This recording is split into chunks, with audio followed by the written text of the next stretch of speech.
Bueno, se armó en las redes sociales y medio mundo está diciendo que Nolan ya arruinó la Odisea desde el casting y empezaron los tweets que subrayan pasajes de la Ilíada asegurando que hay un insulto a la obra donde claramente Helena es blanca y rubia, etc. Sobre todo se armó después del tweet de Elon Musk al respecto. Pero como suele pasar, pinta que van todos de cabeza contra la pared, hablando de lo que no tienen la menor idea. Y no tiene nada de malo eso, suele pasar, de hecho, al contrario. Estas cosas tienen el valor de hacer pensar un poco, un poquito más, de articular sentido a través del error ajeno. Y en sí ni siquiera está confirmado definitivamente, ni se sabe si Lupita Nyong'o hace de Elena o no, ¿eh? Pero partamos de ahí. ¿Es realmente como dicen? ¿Nolan está empujando una agenda a través de su cine? Esa sería la cuestión. Entonces, cabe evaluarlo. Francamente, poco podría asegurar una cosa o la otra yo. Pero, vista la trayectoria de Nolan, me parece que le están pifiando fuerte. Y voy a evitar hablar de la película que viene, de la Odisea particularmente, porque estoy seguro que si me pongo a vaticinar por dónde va la película se la voy a arruinar a un montón de gente spoileando cosas antes de que la puedan ver. Pero al menos voy a meterme a repartir opciones sobre este asunto en particular porque es genial articular pensamientos más claros partiendo de la confusión predominante. Y creo que es una muy buena oportunidad porque la controversia por el casting de Helena de Troya revela mucho menos sobre Homero y sobre Christopher Nolan y más sobre la forma que tenemos contemporáneamente de leer o de no leer como corresponde los textos antiguos. En redes circulan fragmentos de la Ilíada y la Odisea subrayando que Helena es descrita como blanca, como si eso clausurara cualquier interpretación posible más allá del tono de la piel. El problema es que esa lectura es moderna, literalista y anacrónica, y de una literalidad materialista, de hecho. O sea, esa lectura no entiende, no muestra entendimiento de qué significaba blanco en el mundo antiguo, ni cómo operaba el lenguaje poético y simbólico en Homero. Cuando Homero utiliza expresiones como leucólenos, de brazos blancos, que es una que están usando mucho, no está haciendo una descripción racial ni cromática en el sentido actual. Está señalando estatus, función y modo de vida. Los brazos blancos no son de quien trabaja bajo el sol, sino los de quien vive en el interior de un palacio, protegida, apartada de la intemperie, separada de lo demás. El blanco es acá signo de resguardo, de aristocracia, de separación del trabajo físico, no una declaración biológica ni genética. Lo mismo pasa cuando Homero la describe como calícomos, que se suele traducir como de hermosos cabellos, y no está hablando de un catálogo estilístico ni está señalando un rasgo estético aislado. En el mundo griego, lo bello, lo hermoso, en ese sentido, es kalos, es aquello que está bien dispuesto, lo que corresponde, lo que ha tomado forma clara frente a lo informe. La belleza no es ornamento superficial, sino orden manifestado. Desde ese marco, los cabellos bellos de Helena no son simplemente agradables a la vista, son signo de una configuración, de un cuidado, de un estatus, de una presencia específica. Indican una figura que no pertenece al desorden propio de lo meramente terrenal, sino que irrumpe como forma clara en un mundo en tensión. Su belleza, entonces, no es algo que adorna el relato, lo estructura, lo impulsa. Que Homero la describa así impone una marca poética, de presencia, de cuidado, de favor. La belleza en este contexto no es solo forma corporal, que también puede serlo, sino manifestación sobre todo. Algo que aparece, que se impone a la mirada y altera el orden. Estos sabios cultos de internet que salieron a dar la alarma sobre lo terrible de una Helena interpretada por una actriz negra, citan que Helena es descrita como que brilla entre las mujeres, por ejemplo, o que es semejante a las diosas inmortales, y tienden a leer esas expresiones como si hablaran de tez, de pigmentación o de rasgos físicos. Pero en Homero, brillar no es un dato dermatológico, sino una epifanía. Helena aparece como algo que excede lo humano, lo ordinario, lo común y corriente. Es más fácil pensar que tenía una piel luminosa, pero esa astucia termina siendo bastante tonta al pensar que Helena no representa una belleza corporal, material o baja. Además, las palabras utilizadas para mujeres en esa comparación, en esos pasajes, derivan de Guiné, Guinaixi, que en el griego arcaico no designa a la mujer como identidad abstracta, como construcción intelectual, sino como una condición reproductiva, como esposa, figura ligada al oikos, al ámbito doméstico, generativo, terrenal. Es un polo asociado al devenir, a la fertilidad, a la vida encarnada. En contraste completo con lo olímpico, lo estable, eterno y luminoso. Que Helena brille entre las mujeres no habla entonces de rasgos materiales, corporales, físicos, de una superioridad estética dentro del mismo plano que las demás, sino de una diferencia de orden, algo que en ella excede lo puramente ginecoterrenal. Es decir, su brillo no remite a fertilidad ni a la belleza corporal, sino a una cualidad que irrumpe en ese ámbito, dentro de lo material, como una luz ajena, desestabilizadora para ese entorno, para ese medio, que no pertenece del todo al mundo de lo generativo y lo doméstico.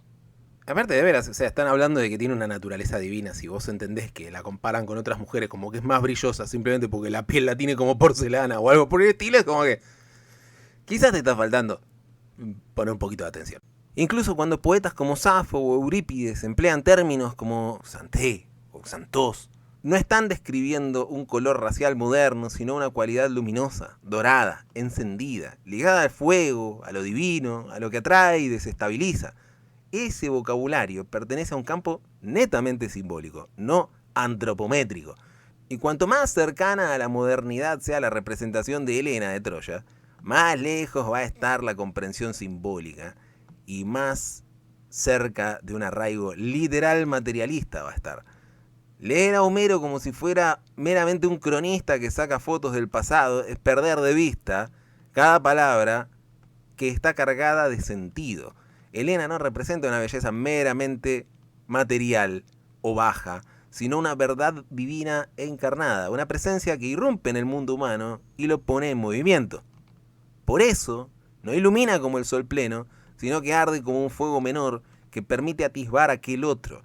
Es chispa, es mecha, es fuego que antecede la transformación. Reducir eso a una paleta de piel moderna es no entender cómo pensaban los antiguos, ni siquiera gastarse en entenderlo y presumir comprenderlo. Y para mayor marco de que esto no es un asunto aislado, algo similar ocurre con la manera en que Homero describe el mar, por ejemplo, que lejos de ser azul en el sentido moderno, el mar homérico aparece una y otra vez como oscuro, e incluso negro, melas pontos, o célebremente como oinops pontos, que se suele traducir como el mar color de vino. Esto no responde a una torpeza descriptiva o que Homero estaba ciego, sino a una concepción antigua del color que no se organizaba por tonalidades cromáticas o por longitud de onda, sino por grados de luminosidad, densidad, por vitalidad, o sea, por brillo, oscuridad, densidad, vitalidad. Lo oscuro, tanto en el mar como en el cielo nocturno, no solo indicaba un tono apagado, sino el ámbito de lo desconocido, de lo inestable, de aquello que precede a la forma y a la conciencia.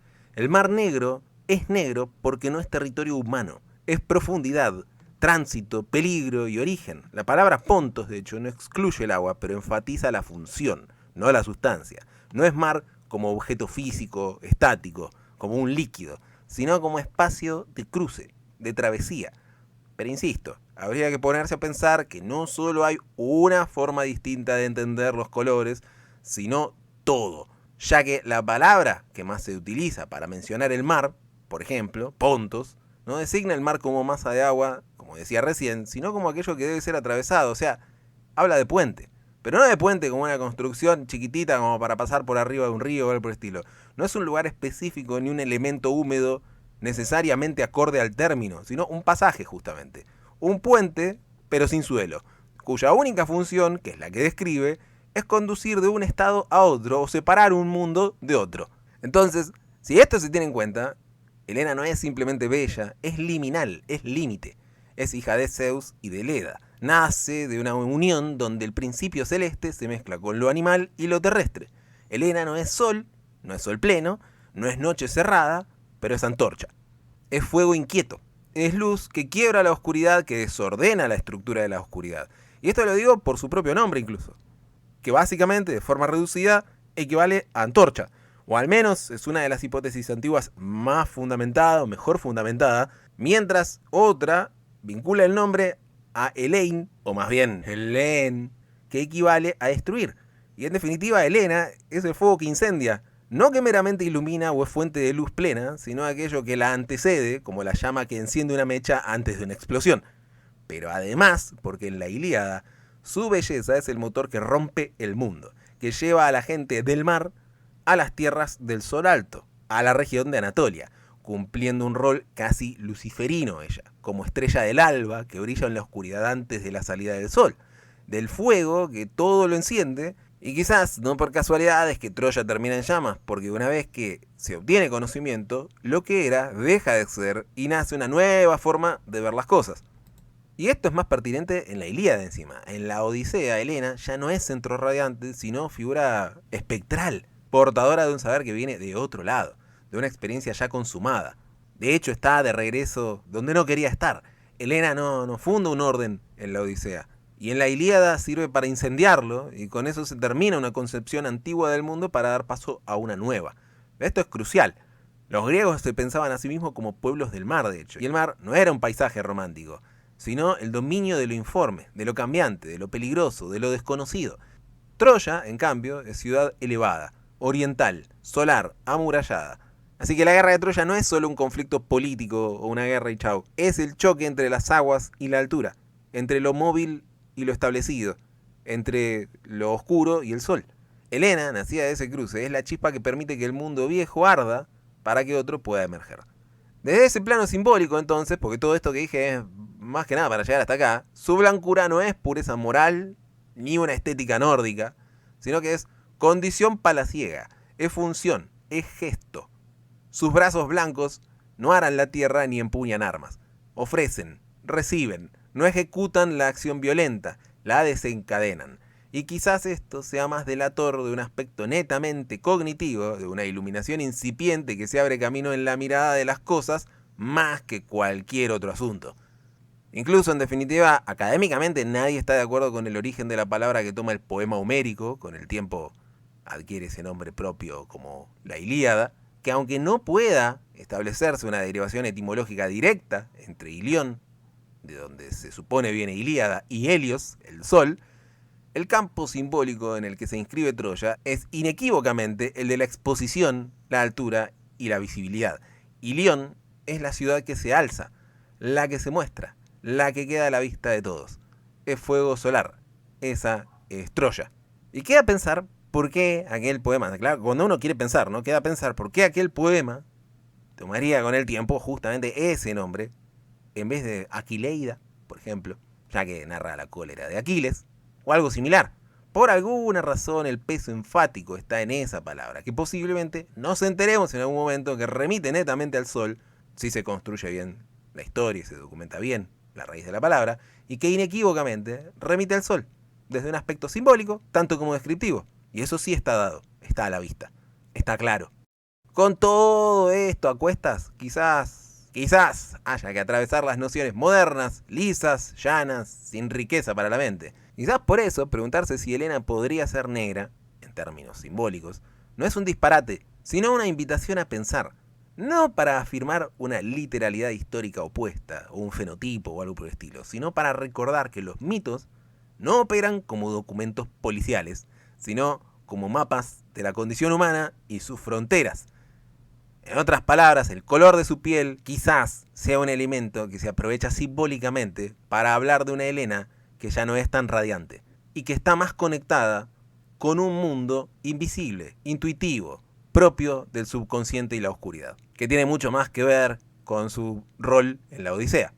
Tal vez, entonces, si es así, el problema no sea el casting ni el director, tal vez el problema sea creer que ya entendimos todos a Homero, o sin ir más lejos, creer que ya entendimos lo que está tramando Nolan, justamente. Antes de indignarse, quizás convendría volver a leer, esta vez atendiendo a la lengua original, a su mundo simbólico y a la distancia que separa nuestra sensibilidad moderna de la antigua.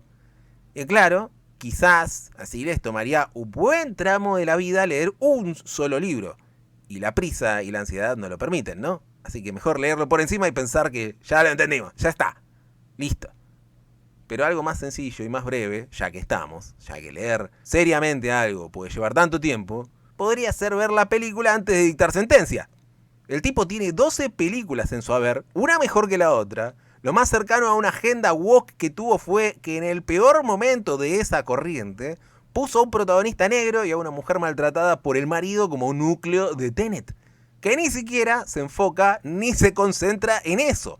Y es una bestialidad de película, subestimada y poco comprendida, como suele pasar. Y así, incluso sin entenderse bien, solo por el apartado de algunas escenas que tiene, ya vale más que unas cuantas películas enteras.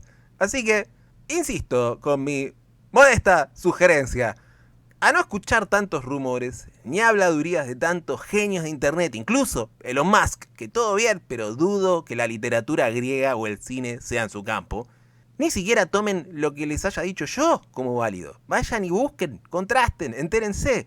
Tomen todo y descártenlo para hacer la experiencia por su cuenta, sobre todo en el cine, a la hora de ver la película. Si yo tuviese que vaticinar, diría que la Odisea de Nolan no va a ser menos que un hito en el cine. Y una película colosal. Ya nos enteraremos si eso es así o no. Pero la experiencia y el contraste son lo más valioso, son lo que importa. Son lo que realmente ayuda a razonar con buena medida. Y si vamos a hablar de la Odisea, quizás sea lo más prudente, lo más importante. Pensar incomoda, pero no pensar empobrece. Y hace que tarde o temprano, cuando llegue la noche, solo te las veas negras.